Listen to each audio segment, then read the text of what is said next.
అర్ధరాత్రి దాకా చాటింగ్ చేస్తా నా ఇష్టం అంటూ నా మీద ఇంతెత్తు నుంచి అంతెత్తు ఎగిరారు కదా. ఆ అమ్మాయి మిమ్మల్ని కలవడానికి వచ్చింది. కావాలంటే డేటింగ్ కూడా చేసుకోండి, నాకేమీ అభ్యంతరం లేదు. నాకు అర్థమైంది లేవే, నువ్వెందుకు అలా అంటున్నావో. ఇష్టమేనండి అని చెప్తుంటే,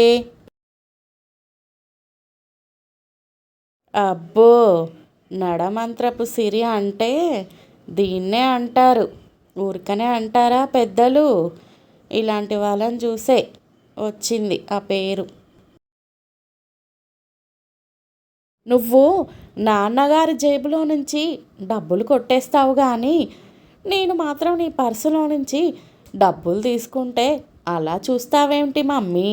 అంత కోపంగా చూస్తున్నావు. నేను కూడా డాడీకి చెప్పాలా?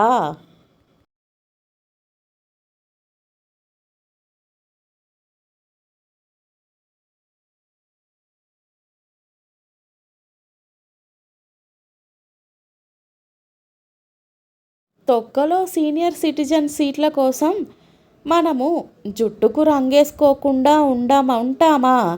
చెప్పు బావా, ఏంటిది? రంగేసుకోకుండా ఉండాలంట సిటిజన్ సీట్ల కోసం.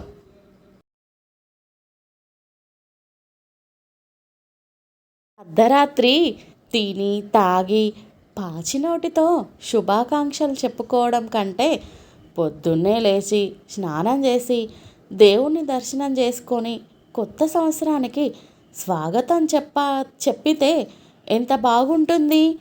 ఒకసారి అలా చేస్తే ఎలా ఉంటుంది?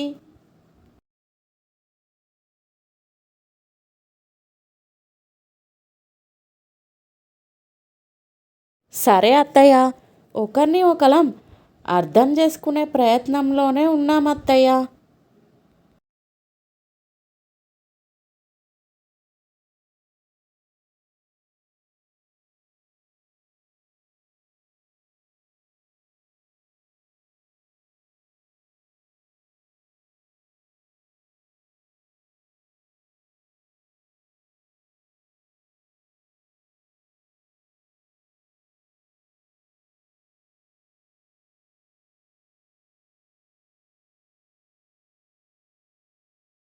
బ్లూ మాస్క్ పెట్టుకున్న వాళ్ళందరూ నీ భార్య అనుకుంటే ఎలా అయ్యా?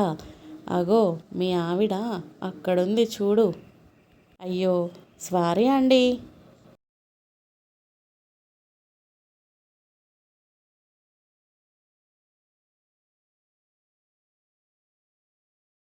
ఏమండి, పూజ అయిపోయింది, వచ్చి కాళ్ళు మొక్కించుకుందురు కానీ రండండి. ఆశీర్వదిద్దురు రండి అంటే బాగుంటుంది కదనే. ఏదో ఒకటి రండండి.